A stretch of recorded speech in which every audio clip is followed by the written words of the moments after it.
Hi Aquarius! Welcome po sa ating channel at ito ay inyong monthly Gabay Tarot reading for December 2023. Please be reminded that this is general reading po. So maaari kayong makarelate o hindi, just take what resonates.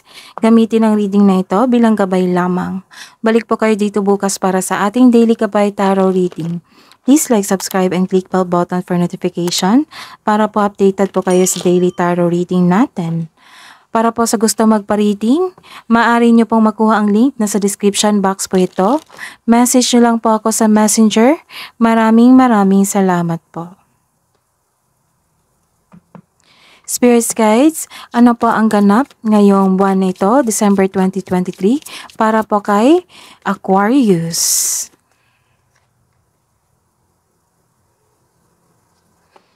May biyahe po kayo ngayong buwan na ito. Maaring trabaho nyo po is biyahe. Nagkaroon ng trip. Or ilan sa inyo nagkaroon ng ticket na para magbakasyon or uuwi sa inyo. Basta po paglilipat ng lokasyon po ito. Spirits Guides, ano po yung ganap? Ganap sa buwan na ito para po kay Aquarius. December 2023, Spirits Guide. This is the time of family. Nagkaroon ng time dito sa family, so maaring uuwi ka na sa inyong family sa buwan na ito. Or nagkaroon ka ng nag-general cleaning kayo sa inyong bahay. Pagtipon-tipon to Nagkaroon kayo ng reunion. Spirits Guys, ano pa po ang ganap po para kay Aquarius ngayong December 2023? May changes sa inyong buhay.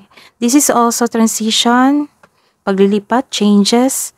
And this is, may changes talaga. Sudden change, bigla ang pagbabago sa inyong buhay sa buwan na ito. Ngayong December 2023. So, hingi tayo ng message po.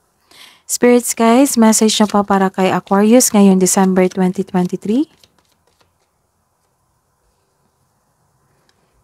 May journey. So this is the clarification, may ganap na paglipat ng isang lokasyon or biyahe. Or some of you, may balak talaga. May ticket ako nakikita dito Pagpaplano sa paglipat ng isang lokasyon. Journeys, changes din So, may changes sa inyong magaganap sa inyong family or sa inyo.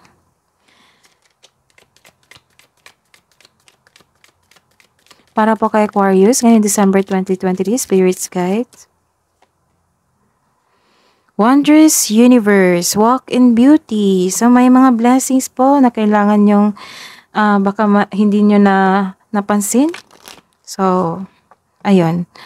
Mga magandang pangyayari. May ganap na magandang pangyayari ngayong buwan na ito, ngayong December 2023. Spirits Guides, energy po ni Aquarius ngayong December 2023. Spirits Guide.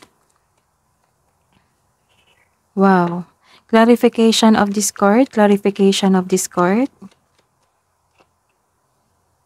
May career and money ni Aquarius ngayong December 2023. Clarification of this reverse card po para po kay Aquarius ngayong December 2023. Love and romance, self-love, partnership and romance para po kay Aquarius ngayong December 2023. Clarification po sa reverse card na ito. Para po kay Aquarius ngayong December 2023.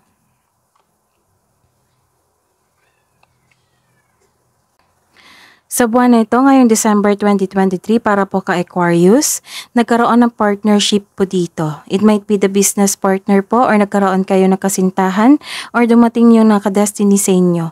Nagkaroon din ng reunion dito So baka family reunion ito or yung past nyo past love nyo. Baka nagkaroon kayo ng reunion. So this card tells you na may namumuong relasyon dito. This card symbolizes shared feelings and mutual attraction. Mostly romantic partnership ito. So this is called a destiny card. So isang malaking good news ito sa mga single dyan. So maghanda dahil parating na ang nakatadhana sa inyo. And this is wisdom. Nagkaroon ng solitude, nagkaroon ng inner truth, nagkaroon ng divine inspiration and enlightenment. Maraming mga tao na takot mag-isa. Baliktad naman ito sa inyo. Maglaan ka ng oras upang ikaw ay makapag-isip na mag-isa. So kayo po ay mahilig kayo mapag-isa, nagkaroon ng soul searching dito. You can restore your energy by spending time with yourself para pagbalik mo, you will feel your energy restored. So this card tells you na all life's answers are within you. Sa buhay, karera at sa kaperahan, nagkaroon po dito ng this is a reverse card po, nagkaroon dito ng refusal to learn. Nagkaroon, pag-ingatan nyo po kasi may foolish exercise po dito sa isang kaperahan at sa karera. May against po dito sa inyong decision. Or, may against sa inyo dito sa inyong decision. The advice is, take it as a reminder to try have an open mind and be respectful of opposing viewpoints. So, kailangan nyo lang tanggapin, pakinggan, tanggapin yung mga hinanaing nila na nagkaroon ng pagtuto sa inyong desisyon. Pakinggan nyo lang. I-take nyo as an advice yung hinanaing nila, yung sinasabi nila, yung message nila na kung bakit sila tutol.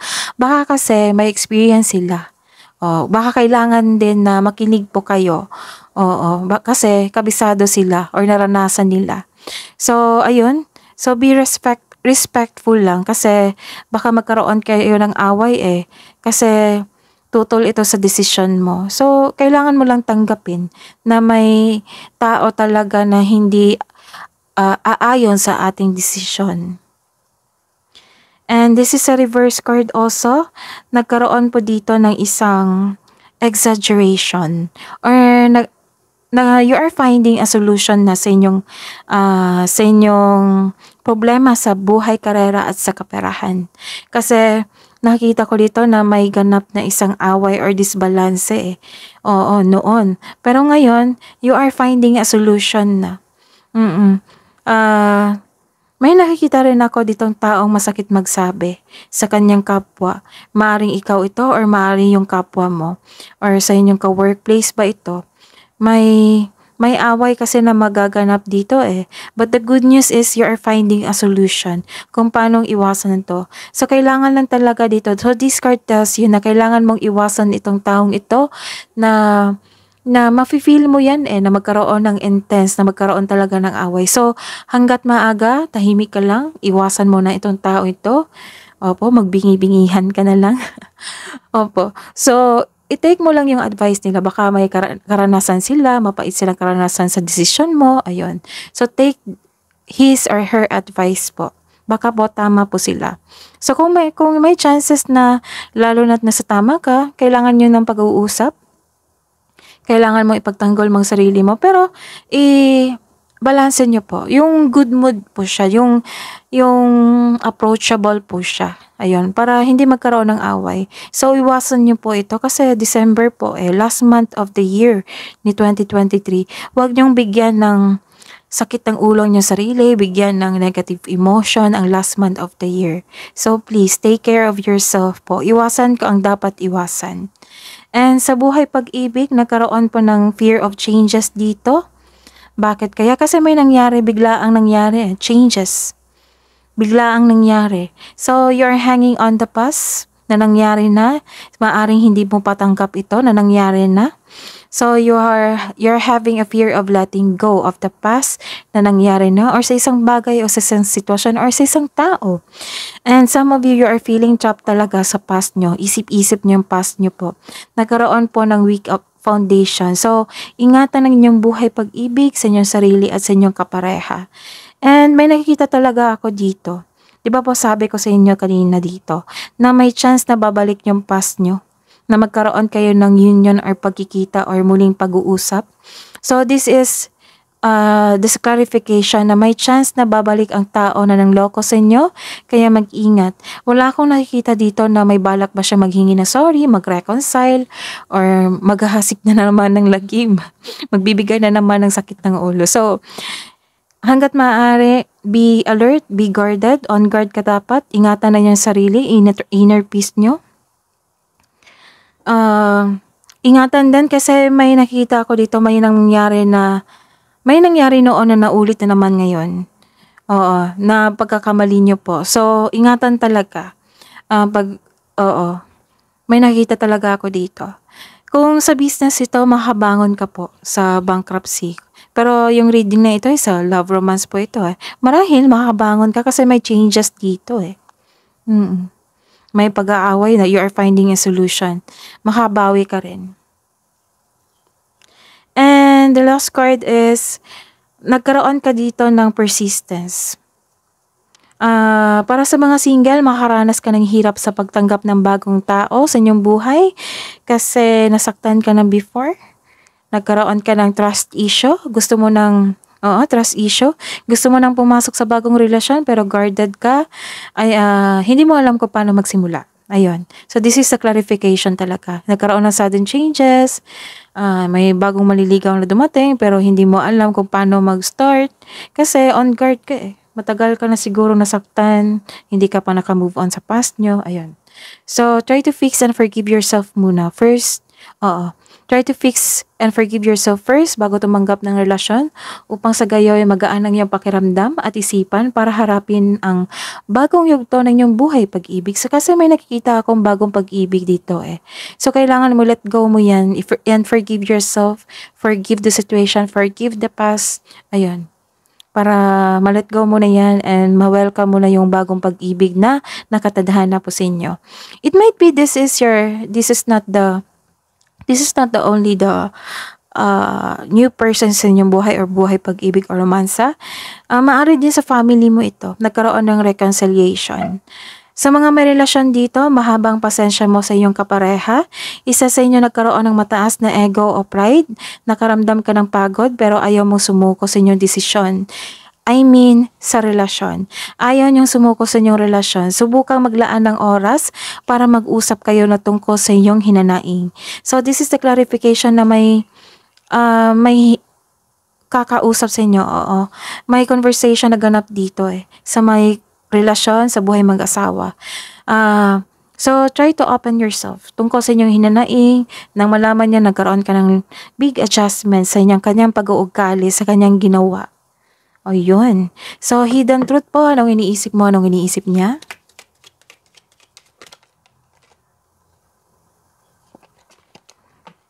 Anong iniisip mo? Anong iniisip niya para po sa mga single po na Aquarius ngayong December 2023?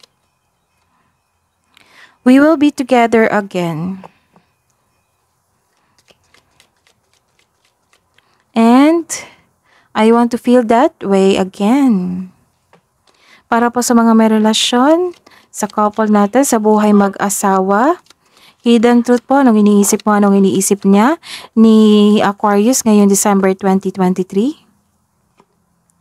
I left when I saw you with someone. And I wish things could be different.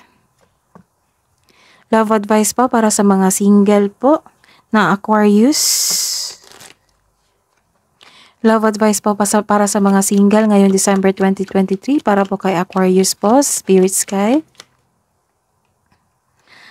Today holds unlimited possibilities to see the beauty in life. Walk in beauty. So, this is the clarification of your card here na kailangan nyo mag-reflect. Maraming blessings dumating sa inyo na ang ilan sa kanila hindi mo napansin. So, ayun. Nagkaroon ng moment po sa buwan na ito. May magandang magaganap. Awaken your authentic self and be true to you.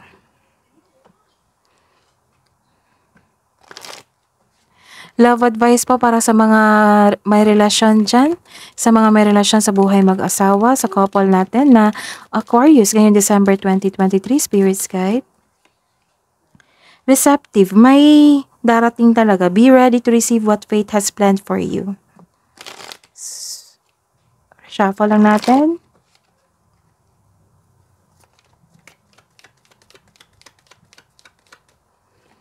And love. Love conquers all. So, mga ibabaw talaga ang love dito. It might be sa inyong sarili, sa inyong kapareha, sa mga singles dyan, nakatagpo ng nakatadhana sa inyo, or sa inyong family. Higit sa lahat sa inyong family. So, your love is blooming. Kabang advice niyo po, Spirits Guides, para po kay Aquarius ngayong December 2023 po. Aquarius, Spirits Guide. Kailangan talaga na pag-uusap dito. Di pa po nag-uusap kayo dito na nag-open up kayo regarding sa hinanaing nyo? Or nag-uusap kayo na inyong family dahil umuwi kayo sa kanila? And a new romantic cycle begins. So this is the clarification of your cards here, right? Ang sabi ko sa inyo kanina na may yung romantic, may ganap na nakadestiny sa inyo. Kasi shared feelings ito eh. And message po. Spirits, guys, angels, archangels, guardian angels, message po para kay Aquarius ngayong December 2023. Message from Archangel Raguel. Everything is how it needs to be right now. Look past the illusion and see underlying order. Magkakaroon po ng justice dito or pagkabalanse. Oo. May ganap na pagbalanse. Justice. So, this is a divine order.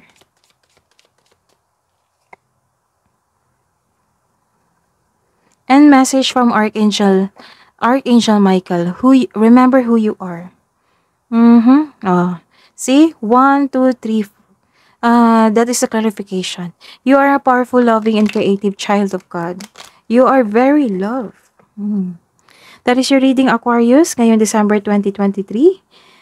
Please like, subscribe, and click bell button for notification para po updated po kayo sa daily tarot reading natin. Maraming salamat po.